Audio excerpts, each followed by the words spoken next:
Yan po, tuloy po natin tanggalin ang power board niya. Kita po natin anong problema niya. Ito pong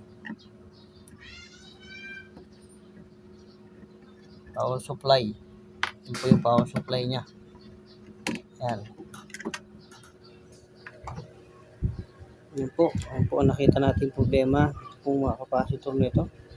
Yan. Bali, 4 po yung capacitor. 3. Yan. Try po natin buksan at tanggalin po yung mga capacitor nito. Yan po. Kailan po microfarad to. Ito po. Ang microfarad po nito 16 by yan po, nakalobo na po siya. Logo na po sa ilalim. Yan. 16 by 10 by